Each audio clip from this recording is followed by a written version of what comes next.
कायदा व सुव्यवस्था अबाधित राखण्यासाठी सक्षम पोलीस बळ आणि सक्षम पोलीस ठाणे ही काळाची गरज आहे, असं प्रतिपादन राज्याचे सार्वजनिक बांधकाम मंत्री तथा ठाणे जिल्हा पालकमंत्री एकनाथ शिंदे यांनी केलं। NRI सागरी पोलीस ठाण्याच्या नूतन इमारतीच्या उद्घाटनाप्रसंगी ते बोलत होते। या सोहळ्याप्रसंगी त्यांनी कोनशिलाचे अनावरण करून इमारतीची पाहणी केली। या कार्यक्रमास खासदार राजन विचारे, आमदार मंदाताई म्हात्रे, नवी मुंबई महापौर सुधाकर सोनावणे, माजी खासदार रामशेठ ठाकूर, सिडकोचे व्यवस्थापकीय संचालक संजय भाटिया, पोलीस आयुक्त प्रभात रंजन, अप्पर पोलीस आयुक्त विजय चव्हाण आदी मान्यवर उपस्थित होते। सागरी सुरक्षा ही महत्त्वाची आहे।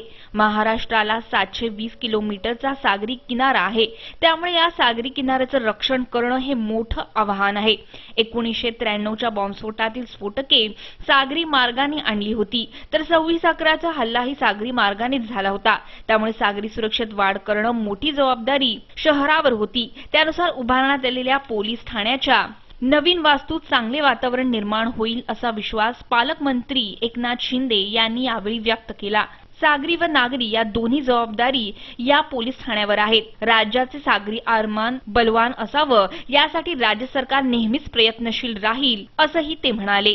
350 वर्षापूर्वी छत्रपती शिवाजी महाराजांनी देखील त्यावेळेचं त्याचं महत्त्व ओळखून सागरी आरमार प्रचंड मोठं भक्कम शिवाजी महाराजांचं होतं आणि त्या काळापासून या सगळ्या गोष्टीकडे गांभीर्याने पाहत आलोय आपण। आणि म्हणून सागरी आरमार जसं महाराजांचं बलवान होतं तसं आपल्या राज्याचं देखील सागरी सुरक्षा अतिशय बलवान असली पाहिजे या दृष्टीने राज्य सरकार प्रयत्न करते आणि निश्चितपणे अशा प्रकारच्या अनेक पोलीस स्थानकांची आवश्यकता आहे आणि निश्चितपणे या ठिकाणी यापुढे देखील पोलीस स्टेशन आणि पोलीस या बाबतीमध्ये राज्य सरकारच्या माध्यमातून जास्तीत जास्त काळजी घेतली जाते।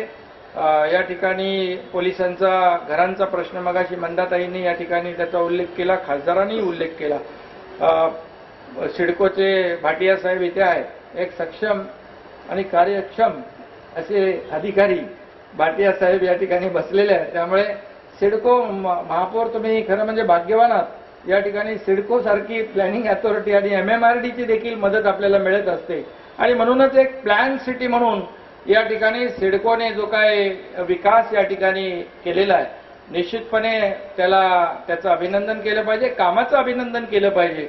यापुढे देखील एअरपोर्ट होतोय, नैना येते, मेट्रो येईल, लोकसंख्या वाढते, नव्या मुंबई कडे आणखी लोक आकर्षित होत आहेत, नवीन गृहसंकुल होत आहेत आणि नव्या मुंबईचं विकासाकडे एक पाऊल पुढे जात आहे। आणि म्हणून सिडको असेल, MMRD असेल, राज्य सरकार या सगळ्यांनीच या कामासाठी पुढाकार घेतला पाहिजे आणि लोकसंख्या वाढती, लोकसंख्या लक्षात घेऊन आणखी देखील पोलीस स्टेशनचा मगाशी मंदाताईंनी उल्लेख केला। या ठिकाणी जुई नगर असेल, आणखी कुठले पोलीस स्टेशन्स असतील, या पोलीस स्टेशनची देखील निर्मिती झाली पाहिजे। त्यांना वाहन अद्ययावत यंत्रणा मिळाली पाहिजे।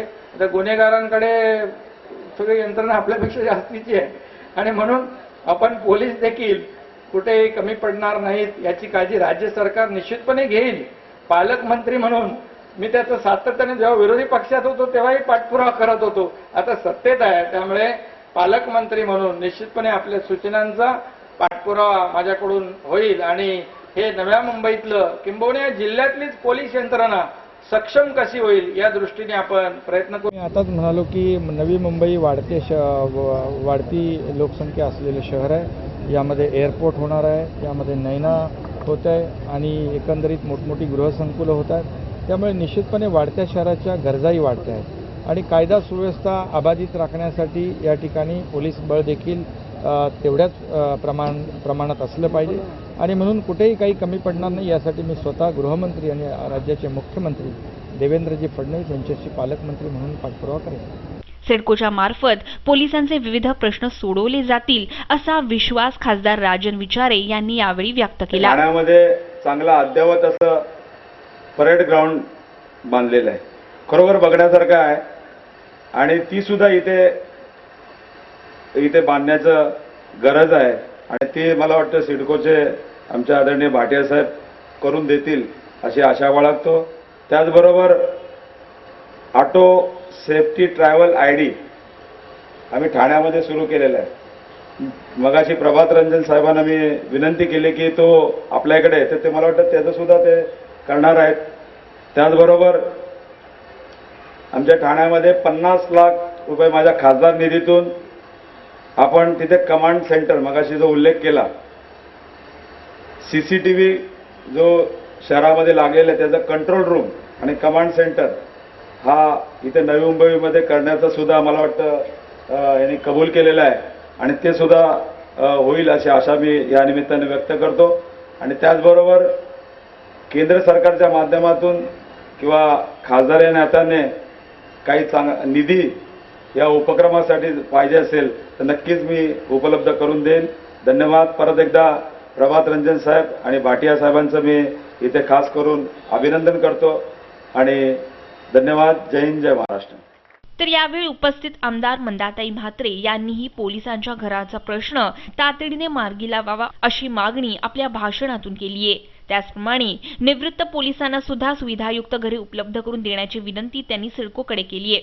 नव्याने उभारलेल्या पोलीस ठाण्याचा कारभार गतिमान व्हावा यासाठी संगणक देण्याची घोषणा आमदार मंदाताई म्हात्रे यांनी याप्रसंगी केली. माझं पालकमंत्र्यांना विनंती आहे की पालकमंत्री आणि माझा स्टेजवरचा पहिलाच कार्यक्रम आहे. पालकमंत्री साहेबांनी सांगितलं आपण तरुण तडफदार आहात, आपण रात्रभर काम करता, दिवसभर मेहनत करता, असं मी कमिशनर साहेबांशी मगाशी बोलत होती की मला किती कामं करतात साहेब. आम्हाला महिन्यातून फक्त तुमचा एक दिवस बेलापूर मतदारसंघासाठी आणि ऐरोली मतदारसंघासाठी द्या. इथे अनेक प्रश्न आमचे आहेत, ते प्रश्न आपल्या माध्यमातून मुख्यमंत्री साहेबांकडे जाऊन आपण मीटिंग करून आमच्या पोलीस बंधूचे अनेक प्रश्न आहेत. मी गेल्या वेळी MLC असताना पोलिसांची घरं व्हावी त्यासाठी आमचे वाघ साहेब माझे आयुक्त इथे उपस्थित आहेत. त्यावेळी आम्ही गिल साहेब आणि आम्ही अनेक मीटिंग मुख्यमंत्र्यांकडे घेतलेल्या आहेत. भाटिया साहेब आपल्याकडे जागा आहे CBD मध्ये आणि पोलिसांची घरं जर तुम्ही बघाल कर्मचाऱ्यांची तर 10 बाय 8च्या घरात राहतात. 24 तास पाऊस पहाडातून साप येत होते, विंचू येत होते. त्यावेळी आमचे पोलीस कर्मचारी त्या प्रभागामध्ये सेक्टर 1 मध्ये त्या परिस्थितीमध्ये येऊन तिथे राहिले. आज 35 वर्ष झाली पण त्या कर्मचाऱ्यांना 10 बाय 8च्याच खोलीत राहावं लागतं. साहेब आपण दूरदृष्टीवालात. आता तुम्ही बोललात की पोलिसांची, कर्मचाऱ्यांची, अधिकाऱ्यांची संख्या वाढत चाललेली आहे.